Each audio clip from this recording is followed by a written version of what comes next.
Boa noite a todos. Sejam bem-vindos ao Falando do Campo, uma iniciativa da Sicredi Pioneira para levar conteúdos relevantes semanalmente para você, que valoriza a nossa terra. Eu sou o Adrovandro Pereira Trevisan, gerente de negócios agro da Sicredi Pioneira. E hoje vamos receber o Vitor Augusto Pistorello, sócio da Gipan Consultoria e consultor credenciado do Sebrae RS e Senar RS, e nosso colega Marcos Pinheiro, gerente do ciclo de crédito da Pioneira.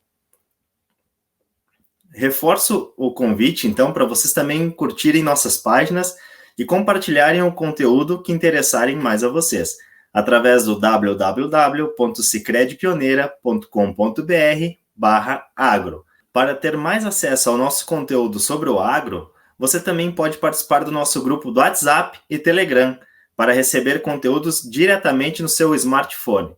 Os links para acessar os grupos estão na descrição desse vídeo. Na conversa de hoje, vamos falar um pouco sobre soluções financeiras para prosperar o seu negócio. Boa noite, Adorovando. Boa noite também, o Vitor, né? É um prazer aí, um privilégio estar na companhia de vocês para a gente fazer esse bate-papo aí bem interessante sobre, né, a gestão do campo, enfim, gestão da propriedade rural aí, tudo que a gente pode tirar aí realmente de melhorias, né? E que a gente possa agregar aí para o nosso produtor rural, trazendo soluções para eles, né?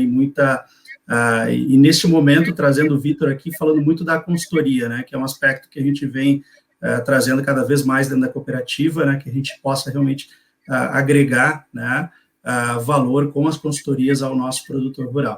Então, Vitor, seja bem-vindo aí para esse bate-papo aí sobre a gestão aí do campo aí. Boa noite, Marcos. Boa noite, Adovando. Boa noite a todos que estão nos ouvindo, assistindo, né?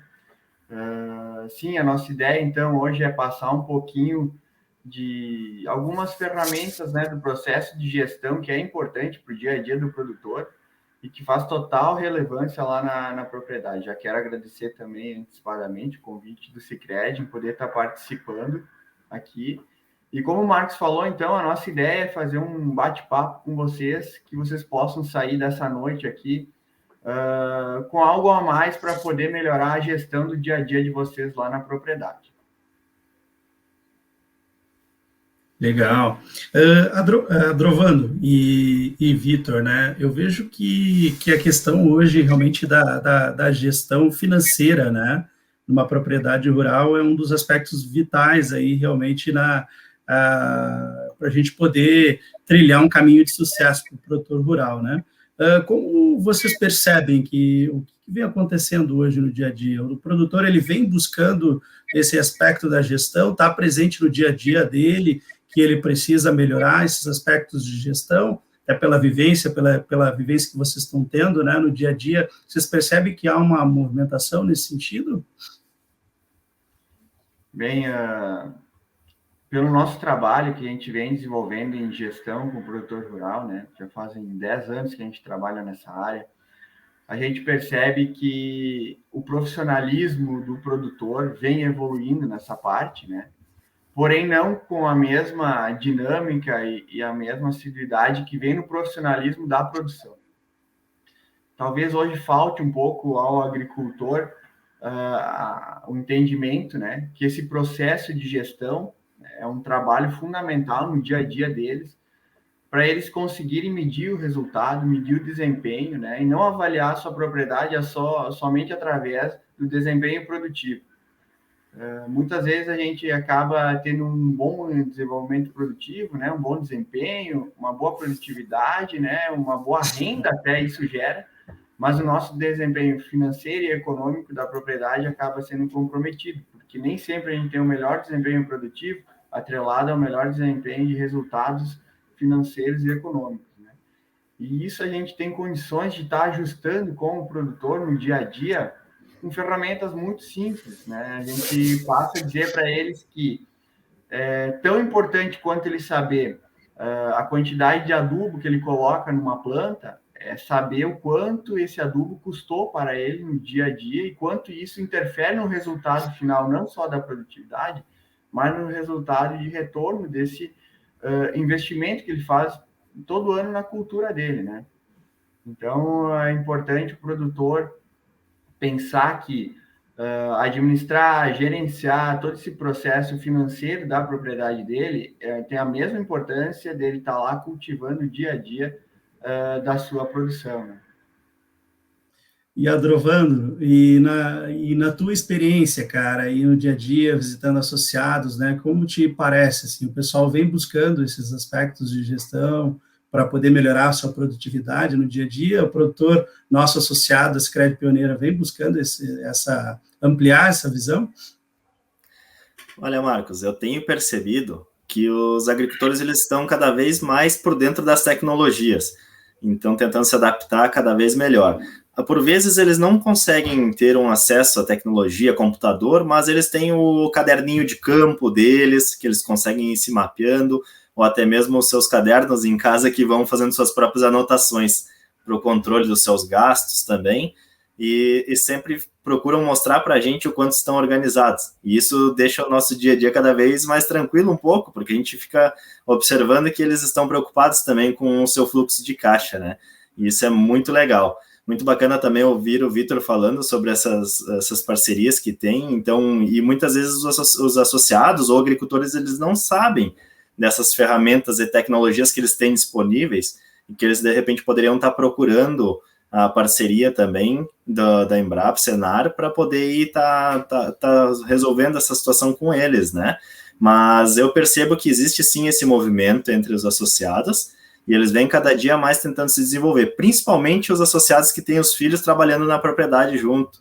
E a gente também tem o nosso programa de sucessão rural, que eu acompanho de perto, muitas famílias aqui de Nova Petrópolis que fazem o programa com a gente e também já tem esse desenvolvimento dentro do programa ali, que ajuda bastante ao cronograma do campo deles ali. Bacana, bacana. Eu acho que esses aspectos realmente de profissionalização, né, da propriedade agro, eu acho que pode fazer realmente toda a diferença, né? E aí, aproveitando que o Vitor está aí com a gente, Vitor, o que falta para que o produtor se profissionalize cada vez mais, né? A gente fala tanto que a propriedade rural vire, de fato, um negócio como é hoje a empresa, né? Uma empresa hoje qualquer que tem várias ferramentas, tem uma gestão mais profunda, né, no seu dia a dia. O que falta para o produtor, né, também entrar nesse tipo de gestão, né? Mais profissionalizada, digamos assim, né? Sim, então eu acho que o produtor hoje, alguns produtores têm um hábito bom dentro do dia a dia deles, né? Que é o de registrar. Registra, talvez não da maneira completa, como um processo de gestão exige, né? Mas como a Adrovando falou, eles já se utilizam da ferramenta, né? Lá o caderninho deles para anotar quanto ele gastou em insumos, quanto ele gastou em diesel, quanto ele gastou, né? As despesas macros, vamos dizer assim, eles têm esse registro, né?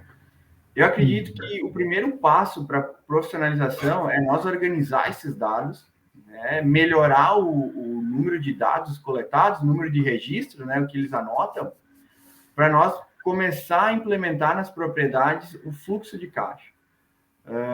Eu vejo assim que o fluxo de caixa para uma gestão financeira, talvez ele não é bem utilizado, né? Eu acho que a necessidade de aprimoramento do conceito junto com o produtor no dia a dia, a gente percebe muito isso nas consultorias, sabe? O produtor começa a anotar, anota um mês, anota 2, anota 3, um ano e meio, e aí chega lá nesse ano e meio, e o que eu faço com esse monte de anotação aqui? É só para saber que eu estou gastando bastante? Eu não quero mais nem trabalhar, eu estou vendo quanto eu gasto aqui. Se eu começar a anotar tudo, eu não trabalho mais. Isso aí é o que a gente ouve, né? Mas, na verdade, o que é o segredo do fluxo de caixa? É nós monitorar o fluxo do recurso da propriedade. Eu acho que esse seria o grande avanço nesse processo de gestão de recursos, né?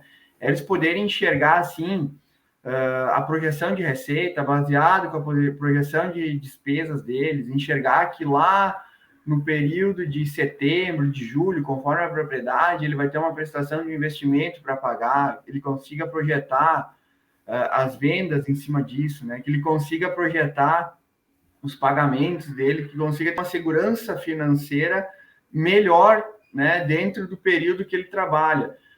Eu costumo dizer para os produtores assim, que é normal nós pegarmos empresas, produtores, aí qualquer segmento, qualquer empresário que tem um bom produto, né, que tem uma boa margem de lucro em cima do seu produto e de repente eles quebram e ninguém entende como cresceram tão rápido e do nada quebrarem, estão bem estabilizado no mercado, referências, né, bons volumes na agricultura. A gente vê pessoas com bastante escala produtiva, né, que é o que se busca na economia de hoje, ter escala para poder ganhar mercados e assim ser competitivo, e quebrando o negócio, né, levando o negócio à falência. Isso se dá muito por não ter essa gestão do fluxo de caixa. Quando a gente projeta mal os nossos pagamentos, né, e a gente não controla os nossos recebimentos, vamos dizer assim, a gente acaba tendo uma lacuna de recursos, né, nessa situação, que faz com que a gente talvez tenha que aportar recursos. Eu considero talvez a maneira mais arriscada, e eu acho que a instituição financeira também vê assim, porque é o juro mais alto de mercado, que é o juro para capital de giro, né? Que é um dinheiro que tu pega para te estar pagando uma despesa que já teria que ter sido paga. Por uma má gestão do seu caixa, tu acaba não tendo cumprido com essa obrigação. E aí isso começa a tornar uma bola de neve, porque tu paga um dinheiro para pagar algo que era para ter sido pago. E esse dinheiro ele não entra mais num processo de produção com ele. Ou seja, ele está lá não para te gerar um benefício, te gerar um retorno, e sim para te gerar apenas o cumprimento de uma obrigação que já foi gerado esse lucro, ou esse desempenho, né, no caso de um investimento. Então, o que eu vejo é assim, a implementação de fluxo de caixa nas propriedades é uma ferramenta que vai tornar muito mais profissional a tomada de decisão do produtor.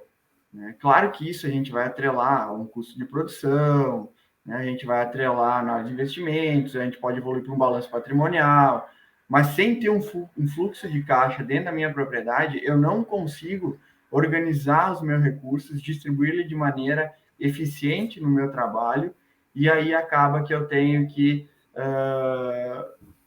às vezes até se desfazendo de bens, né, imóveis, investimentos, né, reduzindo aplicações. Isso descapitaliza o produtor, né?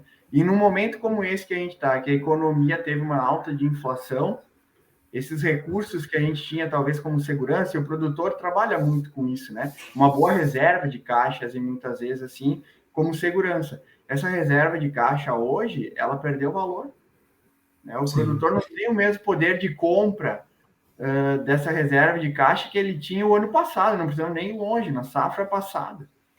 Isso faz com que eles, sem ter a gestão do caixa, eles não consigam projetar para a próxima safra como é que eles vão ter que trabalhar, se eles vão precisar de aporte de capital de terceiros, se eles vão ter que conseguir fazer só com os recursos próprios, né? O que eu estou dizendo aqui não é que é ruim tu aportar recursos de terceiro no teu negócio, bem pelo contrário. O modelo do teu negócio é que vai dizer a necessidade disso. Tem produtores que trabalham muito bem e para isso eles têm que ter uma gestão muito boa do fluxo de caixa para ter esses aportes de recursos de terceiros, né? Tanto para custeio como para investimento. Já tem produtores que talvez por não ter essa habilidade de consistência no fluxo de caixa, principalmente nas projeções de fluxo de caixa, né? Vocês trabalham na instituição, sabem, né, que muitos produtores só sabem quando vence o financiamento, quando o gerente da unidade dele liga e diz, mês que vem tu tem um financiamento para ser quitado. Então, o fluxo de caixa faria com que essa responsabilidade passaria dele e conseguia administrar muito melhor os recursos. Esse é o primeiro ponto que eu vejo para a profissionalização nas propriedades. Perfeito, Vitor. E todo o negócio que é organizado e que tem uma gestão de fluxo de caixa, que é esse aspecto que traz, ele traz consigo também oportunidades de crédito mais em conta, né? Então, nós temos aí, que nem você mesmo trouxe, linhas de custeio, né? Linhas de investimento, que são linhas acessíveis, que têm taxas de juros super acessíveis, né? Mas para aquele produtor que é organizado, né? Que ele, de fato, ele faz aí uma organização do seu fluxo de caixa, ele organiza aquele investimento, não toma decisões de investimento do nada, né? O próprio fluxo de caixa dele vai ajudá-lo a tomar uma decisão de investimento, né? A comprar um implemento novo, comprar outras áreas, por exemplo, né? Então, acho que esse é um ponto bem importante que tu traz, e por isso que a gente está estimulando cada vez mais a consultoria dentro da cooperativa, né? Para que o produtor acesse ferramentas, né? E não precisam ser ferramentas tão complexas, né? A gente está falando aqui realmente de coisas básicas, né? Que deveriam se ter, né, numa propriedade rural, que, por exemplo, é a gestão do seu fluxo de caixa, mas que a gente sabe que tem inúmeros produtores ainda que não utilizam, né? O Adrovando pode trazer para nós aí, mas com certeza tem um contingente ainda muito grande de associados que deveriam, né, acessar aí esse tipo de ferramenta para poder trazer mais organização no seu dia a dia, né, Adrovando? Isso mesmo, isso mesmo. A gente traz o período certo, do crédito certo também, como vocês bem trouxeram anteriormente. Por exemplo, a gente agora está numa época de renovação de custeios de milho. Então, se a pessoa ela planta milho, não adianta ela querer renovar o custeio dela lá em janeiro ou fevereiro. A mesma coisa de quem planta uva, que vai ser até março. Então, tem a sua sazonalidade, na qual daqui a pouco ele está pegando um crédito rápido, como o Vitor bem trouxe, um crédito de capital de giro, um rotativo, emergencial, e acaba se apertando, né? E ainda mais ali, como a gente trouxe anteriormente, a questão de anotar. A gente percebe muito agora a questão dos insumos, a quantidade que subiu, o valor dos insumos agora, adubo, a ureia, então praticamente dobrou, quase triplicou o preço, né? Então, tendo um bom controle, bom fluxo desse caixa ali, ele com certeza vai conseguir antecipar suas compras, vai comprar para a safra inteira, não vai precisar comprar pingado, né? E o que às vezes acaba impactando ali no resultado final para ele. Como o Vitor bem trouxe, a gente vê aquela produção enorme de um associado e diz, mas como é que conseguiu quebrar? Como é que deu problema esse ano na safra dele, sendo que teve uma boa safra? Talvez porque ele não organizou a compra do produto certo na hora certa também. Então, entra a gente o papel também de explicar bastante para os associados como que funciona esse fluxo de créditos também, né?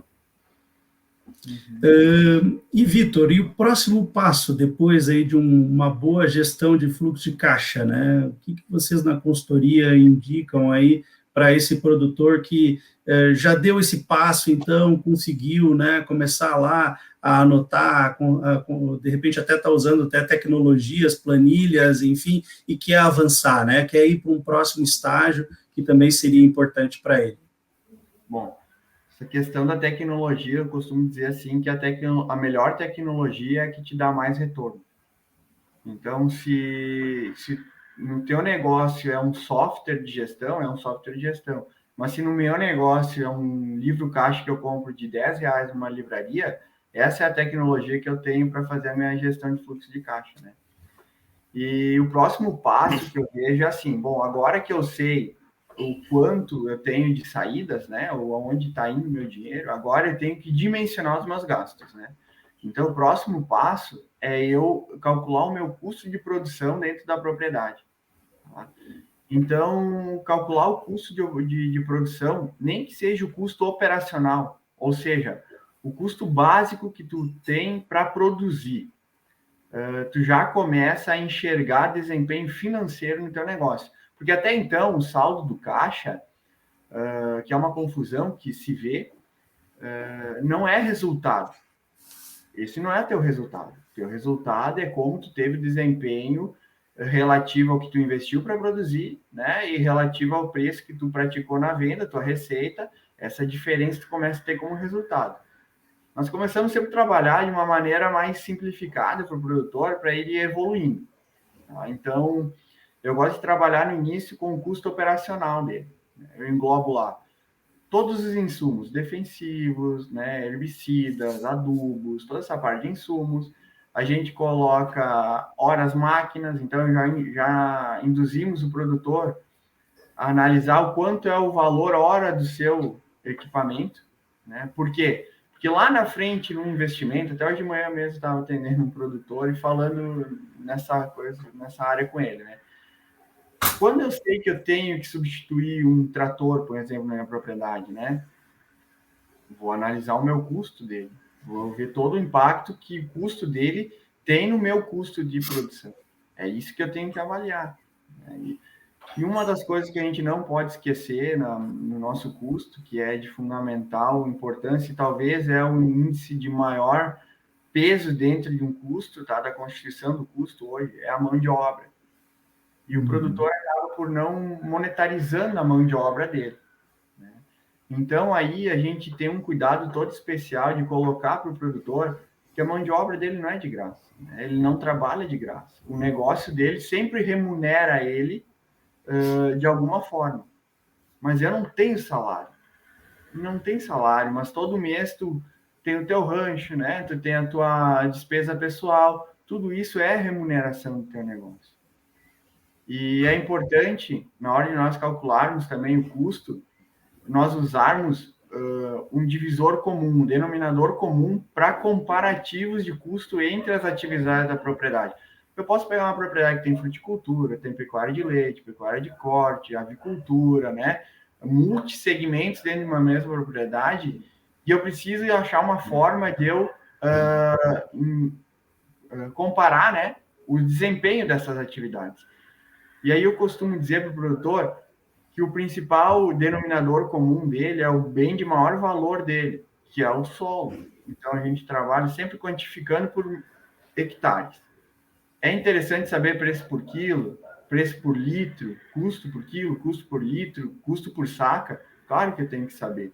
Mas esse fator, eu tenho uma variável que na agricultura, infelizmente, hoje o clima é uma variável incontrolável de grande impacto que a gente tem, né? Então, eu não posso atrelar o meu desempenho a esse risco de uma variável de grande impacto. Eu tenho que estar atrelado a alguma variável que não tenha tanta variação no impacto. Então, a gente usa a questão da área produtiva, né? O quanto me custou por hectare, quanto me custou por metro quadrado. Isso faz com que possibilite a comparação entre as atividades da propriedade, né? E a primeira coisa que eu faço com o custo dentro de uma propriedade é o questionamento para os produtores. Vocês sempre falam para mim que tem que reduzir custo, e eu concordo, a eficiência do produtor hoje é na redução de custos, né? Porque o mercado é quem determina preços. É muito difícil, como no comércio, por exemplo, onde compra uma peça de roupa, compra por um preço, adiciono X lá de margem e vou comercializar o meu produto, né? Não, na agricultura eu tenho que produzir e a minha margem é determinada pelo que o meu mercado vai estar pagando, né? Então, para mim ser eficiente, a primeira coisa que eu tenho que saber é o quanto eu gasto, né? O quanto é o meu custo, onde eu tenho o maior custo dentro da propriedade. Porque a partir daí eu vou começar a adotar estratégias de redução desses custos, né? Então, o custo de produção, ele é o segundo passo, vamos dizer assim, Marcos, que eu tenho para desenvolver a profissionalização da minha gestão, né, econômica e financeira na propriedade. Isso vai permitir o produtor entender uma máxima que a gente aprende, né, que só pode ser gerenciado aquilo que é medido. Se eu não tiver a medição, eu não tenho como saber se o meu desempenho foi bom, se ele foi ruim, e nem o quanto eu melhorei em relação a mim. E o importante também, eu não tenho que me avaliar só em relação a mim. Eu tenho que pegar o meu custo e avaliar em relação ao meu semelhante. Porque às vezes o meu desempenho em relação a mim melhorou muito, mas em relação ao meu semelhante eu continuo estando abaixo, né? O que ele faz para ser mais eficiente que eu?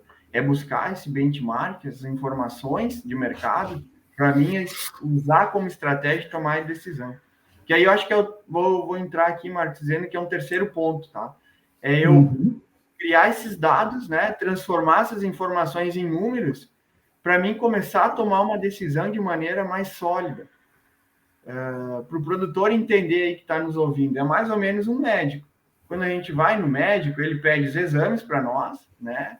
Nós vamos levar os nossos indicadores e eles têm os indicadores básicos, referências para dizer se nós estamos bem ou não em relação àquilo, e aí ele vai determinar qual tratamento que nós vamos estar tomando para melhorar o nosso indicador de desempenho naquele índice que ele mediu. A mesma coisa a gente tem que enxergar a nossa propriedade, né? A gente tem uma propriedade, a gente tem que medir ela constantemente, né? E para isso a gente precisa coletar os dados, né? Precisa coletar o sangue nosso do dia a dia, para depois, lá na frente, nós conseguir medir isso e poder tomar a decisão mais acertada. A agricultura tem uma peculiaridade, né? nossos ciclos, em muitas culturas, eles são longos, né? Pegar o ciclo do milho, o ciclo do grão, né? O ciclo da fruticultura, ele não te permite, muitas vezes, corrigir o processo no andamento, porque tu só consegue medir o desempenho lá no final. Então, isso faz com que a gente precise ter mais consistência ainda na gestão do caixa, que é o que a gente falou antes, né? E mais precisão ainda na formação do nosso custo, para poder ter uma avaliação precisa e melhorar o desempenho em relação um ano para o outro, em relação aos períodos, né, que a gente vem trabalhando.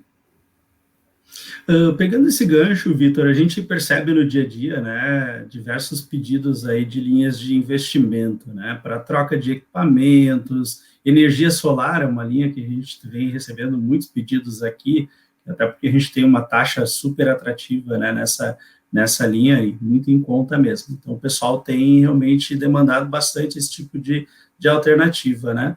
E em que momento, assim, dentro da consultoria se identifica, né, essa necessidade de melhoria dos equipamentos atuais, ou até mesmo o produtor fazer aí um investimento em energia solar na sua propriedade? Bom, então, o conceito de investimento é tudo aquilo que a gente aplica o dinheiro que vai proporcionar para nós um benefício, né, de médio a longo prazo. Então, a gente sabe que todo investimento, a gente tem que buscar impacto positivo aonde? No aumento da eficiência do desempenho nosso. Seja ele na eficiência produtiva, né? Ou vou aumentar a capacidade de produção com a mesma mão de obra, que a mão de obra é um fator que pesa muito hoje no investimento, né? Vou fazer um investimento onde eu vou estar reduzindo o meu custo de produção, certo? Ou vou ter um investimento onde eu posso ampliar a minha capacidade, eu vou estar escalando o meu negócio, né? E com isso tendo um maior aumento de renda. Né? Então, a gente trabalha muito assim em análise de investimento com o produtor, que a gente sabe que eles enxergam isso também. As linhas de crédito para investimento são mais atrativas, né? Mas, de novo, aquilo que a gente comentou antes, tem um porquê. Porque tu tem um investimento mais seguro, tem um risco menor. Tu está oferecendo um crédito para ele investir em algo que ele vai produzir a partir disso. Então, o que a gente costuma fazer? Quando a gente faz uma análise de investimento com o produtor, a gente mostra para ele o impacto que isso vai gerar dentro da propriedade dele, de maneira positiva, né? A gente mostra para ele qual é o tempo de retorno que essa ampliação da eficiência vai dar para ele. E o quanto isso vai beneficiar, aí não entra só a parte financeira, né? Principalmente na agricultura familiar, o investimento ele está muito atrelado à condição social da família. O Adrovando falou, nós temos o programa de sucessão familiar. Se nós não tivermos investimentos em melhoria nas condições da mão de obra e na melhoria do resultado, esse jovem não fica no campo. Ele não vê benefício em estar no campo. Então, o investimento, a gente sempre procura fazer uma análise do impacto positivo que ele gera no dia a dia. E em alguns casos, sim, a gente orienta a dizer, talvez esse não é o investimento mais adequado. Tu vai ter uma ociosidade muito grande com esse equipamento, né? E que tu nunca vai atingir o potencial de desempenho com ele. Tu pode reduzir o teu custo, né? Com o equipamento uma dimensão melhor. Aquilo que eu falei antes aqui. A melhor tecnologia para se investir é a que te dá mais retorno. Né? Então, o investimento ele tem que ter esse cuidado.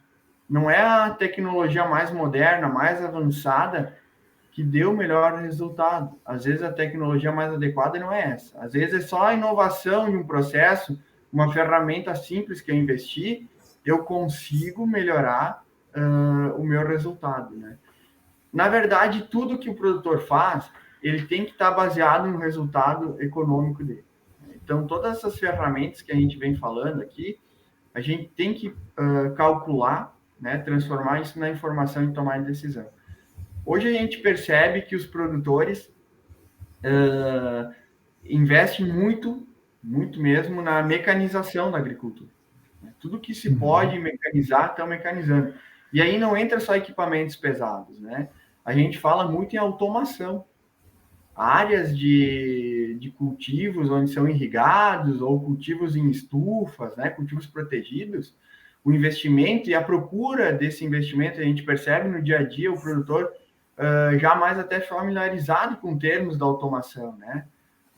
Uma programação, uma placa, controle por sistema remoto, né? Por aplicativos, todo o sistema de monitoramento. Eu converso com um produtor que automatizou, por exemplo, tempos de irrigação em cultivos de morango. Ele já sabe que ele pode usar lá um extrator DC automático, um medidor de umidade, né? Injeção automática da solução no processo de produção. Então, tipo, eles já vislumbram esse tipo de investimento, né? E o produtor tem segurança em fazer quando ele vê o quê? Quando ele vê que o investimento traz retorno para ele, principalmente, né? Ele libera a mão de obra para fazer aquilo que realmente necessita a mão de obra dele, seja ela no processo produtivo ou seja ela na melhoria da gestão da propriedade. Então, isso faz com que o ganho da família, da propriedade, do negócio, com o investimento, seja bem visível assim no dia a dia dos produtores. Adrovandro, manda aí, faz também tuas perguntas aí, aproveitar que a gente está aí com o Vitor aí, que é fera aí no trabalho aí no campo, aí nesse trabalho de consultoria, né? Isso aí. É muito bom e muito importante estar contando com a presença do nosso consultor aí para trazer essas informações fundamentais que com certeza nossos associados vão estar muito, muito bem contemplados com todas as informações que o Vitor trouxe aqui. E achei muito interessante esses últimos pontos que tu trouxe aqui agora, Vitor, que é a liberação da mão de obra, né? No qual o produtor e a família, ela acaba se liberando da mão de obra com a automatização dos processos e sobrando mais tempo daqui a pouco para ela poder cuidar do seu fluxo de caixa também, cuidar da sua organização da propriedade, né? Então, como bem trouxe também a parte da automação e tudo, que libera o patriarca, por exemplo, da família, que normalmente na agricultura é quem tem mais dominação da parte financeira, às vezes, da questão, né? Não só por isso também, às vezes os jovens já estão chegando à frente disso também, trazendo os pais para uma nova visão de futuro. Então, dentro do que o Marcos trouxe antes, eu queria ver também contigo, Vitor. Tu tem percebido bastante assim um movimento através da sustentabilidade ali, o pessoal tentando se preocupar um pouco mais com o meio ambiente também, nessas questões que tu tem visto por ali nas propriedades? Sim, nós podemos dizer assim que a preocupação com o meio ambiente ela evoluiu bastante, tá?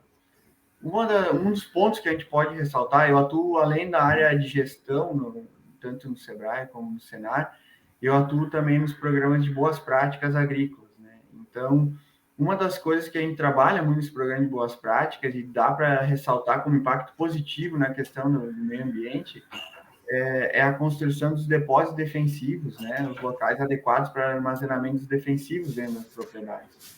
Tem todo um impacto grande dentro do meio ambiente. Mas, além disso, a gente percebe também que, por exemplo, o manejo de resíduos, né, dejetos de animais, principalmente, melhorou muito, né, melhorou muito. A gente sabe que a legislação, né, vem também muito com isso, né, com essa tendência, com essa necessidade, né, de adequação das propriedades. Então, isso também faz com que o produtor se preocupe, né, para atender a legislação. Mas o impacto do meio ambiente vem melhorando. E aí a gente começa a ver assim, ó, a utilização melhor do solo também na questão da sustentabilidade, né? A partir do momento que o produtor entende que manter um solo com uma boa cobertura verde, uma menor utilização de herbicidas, dá um melhor resultado produtivo, dá uma melhor estruturação de solo, tem menos perda, diminui o custo, né? A gente consegue provar, cai de novo na parte financeira, né? A gente consegue provar que com boas práticas ambientais, sustentabilidade, né? A gente acaba impactando todos os três pilares da sustentabilidade, né? Que é o ambiental, o econômico e o social, né? Então, esse viés de sustentabilidade a gente percebe muito. E eu acho que o produtor, Aí vocês que estão trabalhando, talvez, com essas linhas de crédito, sabem, eu não tenho esse dado, mas podem dizer, eu acho que o produtor hoje é o grande responsável pela implantação de sistemas solares, né, no nosso dia a dia. A gente pega grandes produtores aí com investimentos enormes nessa questão de usinas fotovoltaicas, né? Isso também é uma questão de sustentabilidade. Nós estamos passando por um período de seca, né? Olha o impacto que esse investimento na redução do custo que o produtor pensou, talvez, muito mais no benefício próprio, né? E nem se deu por conta que ele está gerando um impacto social enorme, né? Onde ele está diminuindo a demanda de energia gerada lá por termoelétrica, hidrelétrica ou eólica, e ele está gerando uma energia e jogando na rede, né? Então, talvez essa equação de investimentos vai muito além do benefício da propriedade, né? E essa parte sustentável realmente botada em prática, né? Se for olhar esse tipo de investimento, realmente bota em prática a sustentabilidade. Tu reduz o uso da água, né? Recurso hídrico, que é a nossa principal luz aqui da nossa região, vamos falar, né? Tu acaba fazendo que com isso o preço da energia elétrica não tenha tanto, né? Consiga, talvez, não nesse momento, mas com a expansão, tenha reflexo no custo, né, da produção dessa energia elétrica. Então, as famílias, talvez de menor renda, não vão sofrer tanto com o aumento de luz, né? Porque nós vamos ter uma disponibilidade maior na rede. E o produtor acaba reduzindo seu custo drasticamente, principalmente onde a gente pega produtores que têm unidades de armazenamento de frio, né? Onde o custo é alto, ou talvez onde ele trabalhe com sistemas de cultivo protegido, onde faz uma climatização, a irrigação, próximo consumo. Né? Mas eu acho que o produtor está muito mais consciente dessa questão ambiental hoje, e ele percebeu, sim, que as práticas ambientais adequadas, sustentáveis, diminuem o custo de produção dele, né? Diminui o custo com insumos, diminui o custo, os insumos que eu digo que são herbicidas, são até adubação também, né? Porque é uma questão de estruturação de solo, né? Quando tu aumenta a disponibilidade de nutrição orgânica lá no solo, tu acaba diminuindo a necessidade de complementação dessa adubação. Então, fica para o solo. Tu diminui a questão de erosão, né? E erosão para o produtor, se ele não vê assim, ele tem que começar a ver, mas a erosão da propriedade é a mesma coisa que o dinheiro correndo pela valeta da estrada, porque toda a parte de solo boa que está né, na cobertura de solo vai embora, tu vai ter que reconstruir tudo de novo, então isso também é custo de produção, também é perdas, né?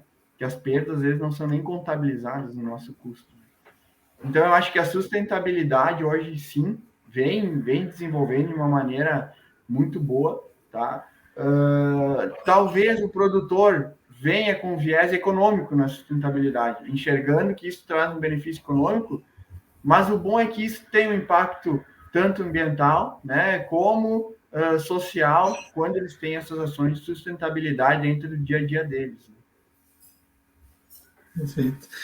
Vitor, e na tua percepção, quais foram os maiores impactos no campo da Covid-19? O que mudou, né, no campo com a Covid-19? A gente sabe que os efeitos econômicos, né, a gente teve aí a alta das commodities, mas também o custo de produção acabou ficando mais alto, digamos assim. Hoje, os equipamentos estão mais caros para o produtor adquirir, né? Muitas coisas ficaram mais caras também para o produtor adquirir. Então, assim, na tua percepção, quais foram os maiores impactos do produtor? O que ele tinha lá antes de 2020, em 2019? O que ele tem agora? E o que ele precisa estar se preparando também nesse novo normal, que todo mundo fala, né? Esse novo normal no campo, como é que ficou, né? Bom, esse novo normal, acho que ainda a gente não viu como ele vai ser, né? É um desafio projetar esse novo normal, né? Mas o que eu vejo, assim, ó, o agro, por ser uma cadeia primária, é normal que esse efeito cascata do impacto da Covid chegue por último, né? Então, nós podemos dizer assim, o agro se beneficiou na produção, né, uma safra com um patamar de custo, principalmente quando a gente fala em commodities, né? Só que a commodities hoje ela regula toda a produção de proteína também. Então, aí a gente tem dois setores muito grandes sendo impactados por esse efeito. Que foi o quê? A produção no custo, né? E a comercialização em outros patamares, não projetados anteriormente, né? Porém, agora nós estamos vivendo o atraso, que é o que acontece no agro, né? Sempre vem um efeito um pouquinho mais atrasado em relação, por exemplo, a comércio e serviços, né? Que são os primeiros a sentir. Então, agora está tendo uma adequação dos custos de produção dentro da produção agrícola, né? E os patamares de comercialização, eles são incertos, porque a gente está no início de safras, né? Início de ciclos, dependendo da condição climática, para obter esse resultado de oferta no mercado que vai regular isso. O que a gente percebe?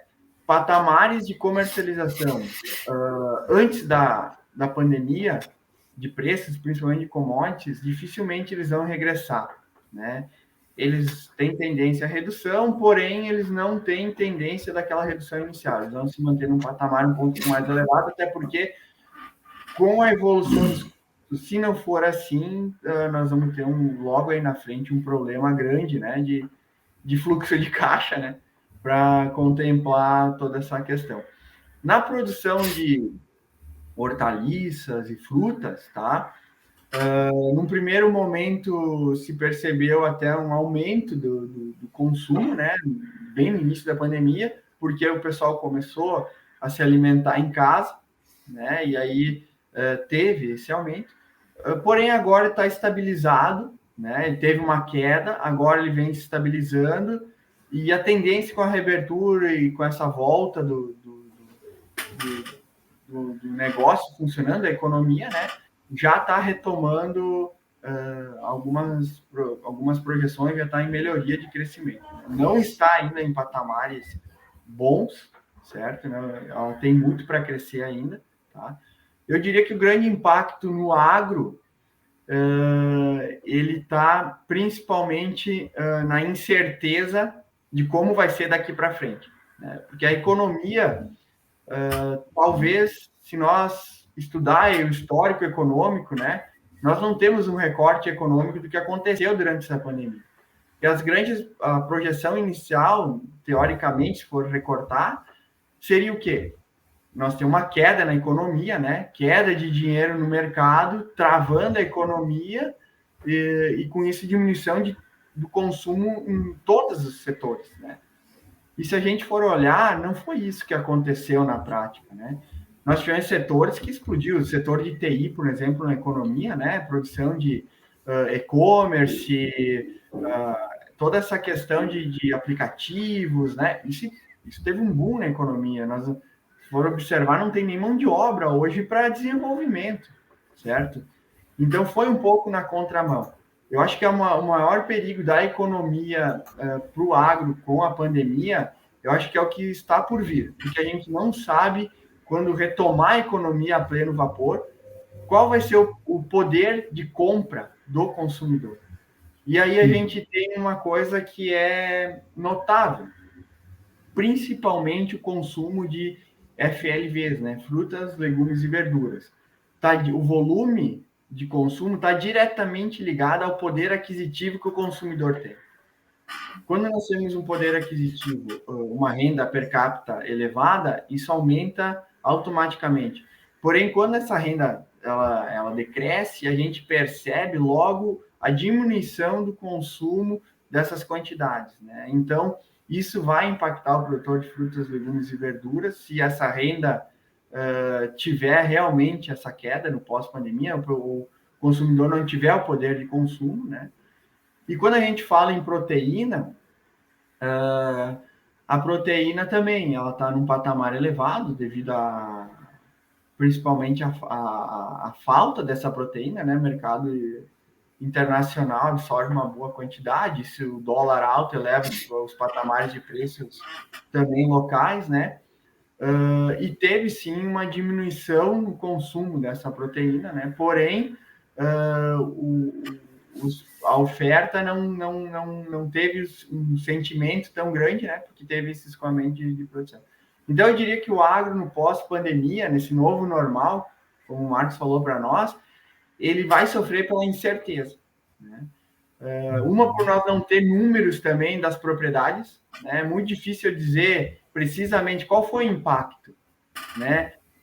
eles não me apresentam, eu não tenho esses dados precisos, né? Todo esse processo que eu comentei com vocês, custo de produção, análise de desempenho, né? O fluxo de caixa, eu não tenho como ter uma base, uma análise sólida, num grande número para dizer, né, o que vai impactar realmente. Mas eu acho que essa incerteza do pós-pandemia, do como vai estar o poder aquisitivo do consumidor, talvez seja a maior preocupação dentro do agro, né? Só reforça, né, Vitor, a importância do fluxo de caixa, de registrar tudo, de poder, né, projetar informações, né, porque isso vai fazer ele tomar boas decisões em qualquer cenário, né.